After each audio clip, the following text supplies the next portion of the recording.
vous invite à donner avec moi le coup d'envoi de la ligne de tram. 5, 3, 2, 1, 0.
Quand j'ai vu la marée humaine en face, comme on voit sur le film, j'ai dit mais il faudra qu'ils se posent les gens au bout du pont. Mais c'était... Ah ça m'a marqué, impressionnant.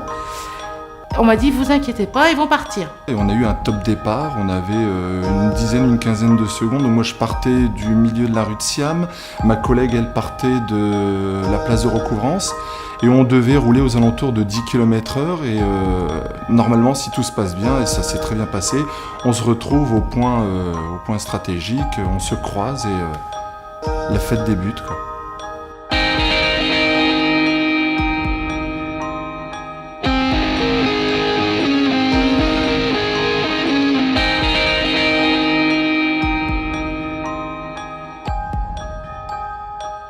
Mais c'est pas la foule qui m'a gêné, ce qui m'a surtout gêné, c'est la pression de l'entreprise. Hein. On se comprend, une bonne pression, une pression positive, parce que vraiment on avait les yeux braqués sur nous, sur moi et ma collègue conductrice. Je dis pas tout se joue sur une journée, mais presque quoi. Parce que on sait que le grand public, les élus ne vont retenir que si la chose est belle, quoi. L'événement est beau. Donc on voulait que tout se passe de façon splendide.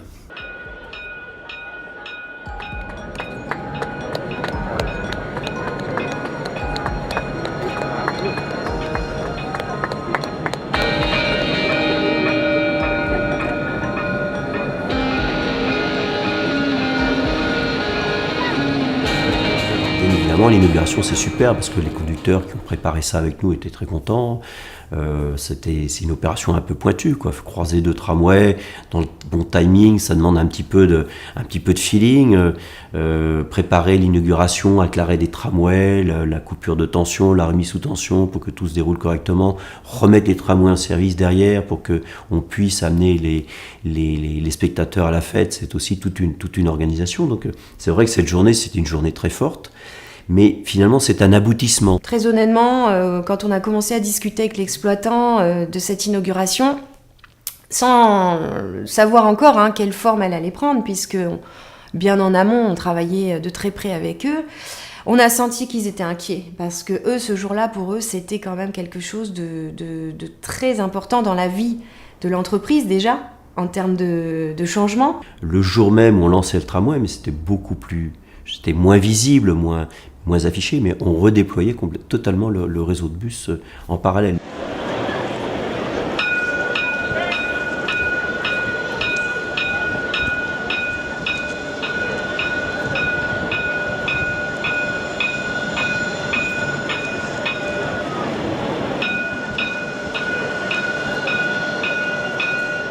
On nous avait prévenu longtemps avant, on nous avait dit, quand vous allez avoir l'exploitant, Keolis, vous allez voir, ils vont opposer des questions de sécurité, d'infaisabilité, de manque de temps, enfin bref.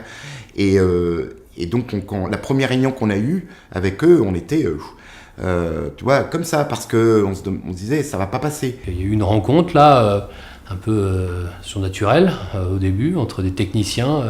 On avait la tête dans le guidon depuis des années, et avec des artistes qui souhaitaient mettre en valeur notre tramway. Donc on les a regardés un petit peu bizarrement au début. Et en fait, incroyable, mais ça, là, moi, c'est vraiment une grande découverte. Non seulement ils étaient d'accord, ils ont tout accepté, mais en plus ils ont proposé encore des idées encore plus folles. Et ils ont tout fait pour qu'on réussisse notre coup. Finalement, on a vite compris qu'ils voulaient exactement la même chose que nous, c'est-à-dire voilà, mettre en valeur notre tramway. Et ils se sont très vite adaptés à nos contraintes. Et puis nous aussi, je pense qu'on a fait un effort.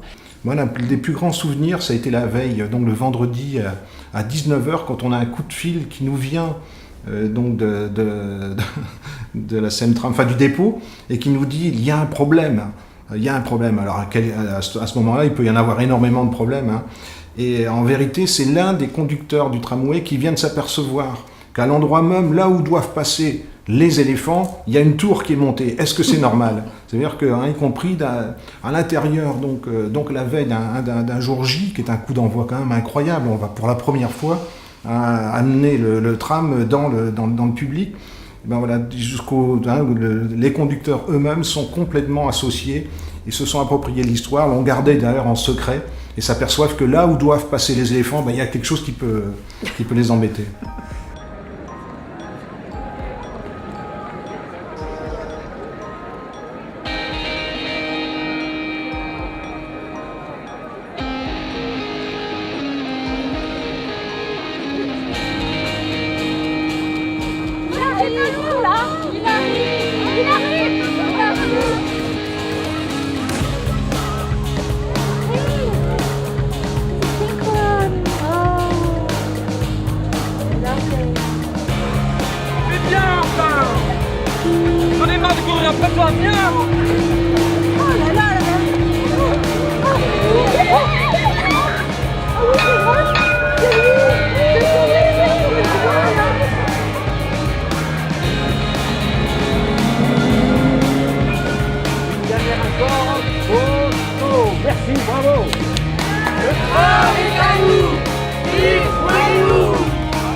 Ce côté couleur était fort aussi.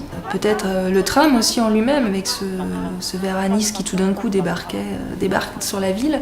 Et ces interventions artistiques, et puis tous ces gens joyeux, contents, enfin heureux, ça aussi, c'est une troisième dimension, je pense.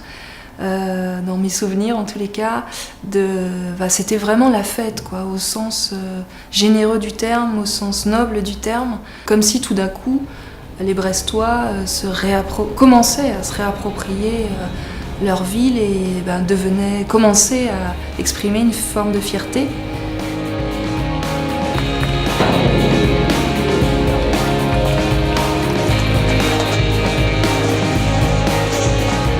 Le soir, j'étais au début de la parade, j'étais Batiam. Et j'ai très vite compris qu'il fallait que je sois dans la parade pour ressentir les choses. Donc j'ai beaucoup couru pour réussir à me mettre au milieu, au pied d'un éléphant.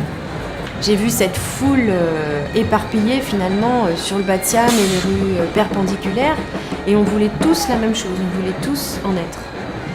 Je me suis mis dedans, j'ai avancé, j'ai senti la musique, la lumière, et j'arrêtais pas de lever les yeux, de regarder les perspectives de la rue de Siam, et je n'en revenais pas. Je me suis demandé si on était à Brest. J'étais à côté du bagad de Plougastel, donc j'ai remonté avec le bagad toute la rue de Siam et la place de la Liberté. Mais ce qui était pour moi impressionnant, c'est d'abord que les gens aient suivi le mot d'ordre d'être en blanc, et puis étaient présents, et étaient présents les Brestois au sens large, quoi. C'est-à-dire les gens qui viennent à Brest, qui s'intéressent à la ville de Brest. Ce que je voulais, c'est que les Brestois soient au cœur de cette inauguration. C'est-à-dire que ça ne soit pas une fête de gens qui viennent pour un spectacle, qui donnent leur spectacle et qui s'en vont.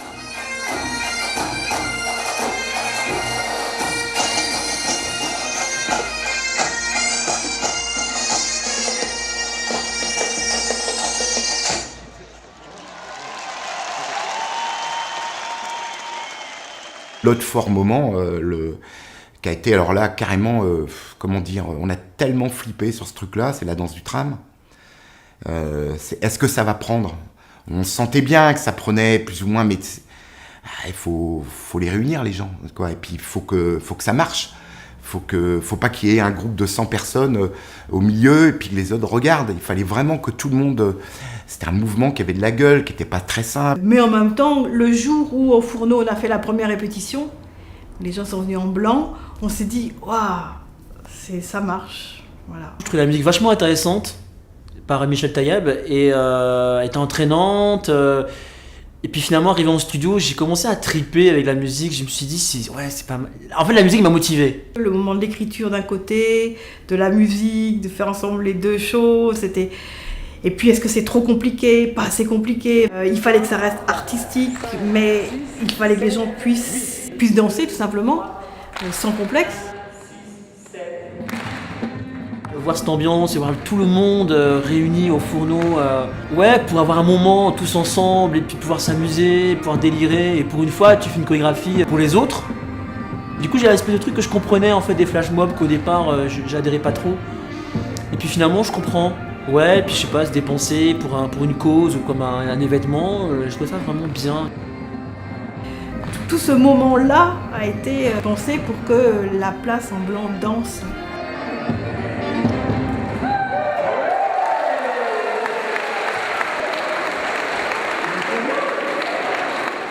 J'entendais en fait que la foule arrive et je voyais effectivement quelques personnes et puis petit à petit la foule elle se remplissait et puis à un moment donné c'était noir de monde, mais quand tu le vois petit à petit cette masse, ces fourmis, et puis tout à coup tout est rempli, tu fais waouh, c'était magique. Cette sensation de foule, je l'avais ressentie en étant au pied d'un éléphant, mais ça se concrétisait, on n'avait perdu personne en route, au contraire. En fait, c'est dans une espèce d'état professionnel, parce que tu penses à ta chorégraphie, et tu te dis, faut pas que je l'oublie. Parce que tu vois la foule, et en même temps, tu évites de la regarder, parce que t'as pas envie d'être déstabilisé. Et dans ma tête, j'avais plein de consignes. Donc j'avais la consigne de chauffer la foule, j'avais la consigne de prendre mon temps, j'avais la consigne d'animer de telle façon. Donc du coup, tu es concentré, et en fait, tu vois pas les gens. Et voilà, et ma première consigne, quand j'ai posé les pieds, c'était anime la foule. Ok, on va vous l'apprendre la danse du tram. Dès que le son de la foule commence à venir vers toi, ouais, tu te dis, faut pas que tu te plantes, quoi. 4, 5, 6, 7, 8, ok? Ça va? Ouais! Attention ici.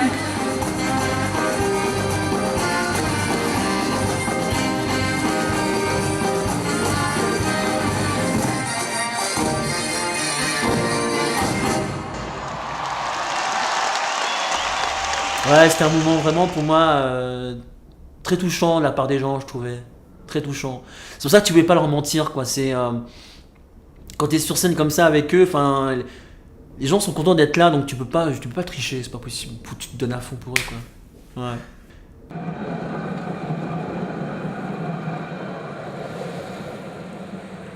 On est surpris le matin, la fête a été belle la veille, il pleut le lendemain, mais dès 10h, les rames sont déjà pleines de clients, donc il faut se remettre au travail et accompagner tout le monde pendant toute la journée. Jusqu'à 21h, il y avait encore énormément de monde le dimanche soir. Voilà. Il y avait une inauguration qui démarrait par le fait de proposer aux artistes et puis à un certain nombre de personnes de prendre le tramway et de s'arrêter au fur et à mesure des œuvres. Et à chaque œuvre, l'artiste présent exposait sa démarche, sa façon de travailler, pourquoi, comment, avec qui, pourquoi il avait fait cette proposition, comment il y avait travaillé et quel était un peu le sens du message ou pas d'ailleurs. Quel était le lien finalement entre sa proposition artistique que nous avions retenue et le tramway, la nouvelle infrastructure de transport. Il peut arriver des cordes, les œuvres d'art sont sur l'espace public. Donc on s'était dit, il n'y aura pas beaucoup de monde. Bon, il y avait quand même deux quarts de bibus remplis pour faire le tour des œuvres d'art. Et puis les gens voulaient comprendre, voulaient s'arrêter à chaque œuvre, etc. C'est vrai que le Brestois s'y sort pas quand il pleut. Le samedi, on savait que de toute façon, quoi qu'on fasse, les gens ils avaient envie de monter dans le tram. Et là, le dimanche, ils l'ont utilisé, le tram, pour découvrir leur ville et des endroits spécifiques de la ville complètement différemment. Et puis aller aussi dans les extrêmes, ça veut dire sur Aquatone, ou bien à Pont-à-Nézen, ou bien... Je crois que dans ce moment-là, des balades, c'était vraiment rentrer aussi dans l'intimité, dans le cœur de cette ville. Elle commence donc avec la réalisation de la ZUP, zone urbanisée en priorité. On sentait qu'il y avait une volonté, une envie de poursuivre la fête de la veille. En fin de compte, c'était la continuité malgré le temps. Et je crois que, y compris dans les communes de BMO, les gens prenaient le bus, venaient prendre le tramway, etc. Et puis, alors bon, c'était pas 500 personnes, mais c'était pas le but, hein. On voit sous la pluie 50 personnes qui écoutent un gars qui raconte l'histoire de la marine à Brest, quoi. Et ça aussi, c'est quand même vertigineux. Et ces boulangeries que vous voyez là-bas étaient destinées à fabriquer le pain des équipages, le pain et le biscuit nourriture essentielle des équipages. Hein. Et alors ici, petit coup d'œil exotique, celui-là il est rose. Alors si on peut mettre un petit coup d'eau sur un ou deux, peut-être celui-là. Il y a une bouteille d'eau, voilà. C'est très très bien organisé. Hein. Voilà, oh elle est petite. Hein. Ah bah oui. Juste un tout petit peu, pas trop. Voilà, vous voyez, voilà. Et ça c'est une pierre, alors on se demande un petit peu pourquoi, parce qu'il n'y en a pas beaucoup. C'est une pierre qui n'a rien à faire ici, c'est le grès d'Erquy. C'était vraiment un moment, je trouve, une fierté brestoise. Tant pour le tram, mais je crois que tant pour la fraternité, en fait. On a senti d'un coup tout le monde vraiment ensemble et pour une seule et même chose. À la fois, je ressens peut-être une réappropriation, effectivement, par les Brestois de leur ville, mais je suis en même temps prudente parce que je pense que la fierté ne se décrète pas. C'est pas à nous, élus, de décréter la fierté. Après, elle se vit, elle se ressent. C'est surtout aux Brestois de dire, voilà, s'ils considèrent que... quel est leur sentiment vis-à-vis de leur ville. C'était même pas le tram en lui-même qui est pour moi le moment fort. C'est le fait qu'on a une nouvelle ville. On peut imaginer les choses autrement. Les parcours sont différents, le regard est différent, les activités, la façon de se comporter, tout ça change. Ce que ça révèle, c'est la capacité que nous avons tous ensemble, les acteurs de cette ville et de cette métropole, à travailler ensemble. Donc le tram a aussi permis cela. C'est tout un territoire qui s'est mis en mouvement ce jour-là et je crois que cette fête était aussi le signe de cette volonté du territoire de poursuivre sa marche en avant.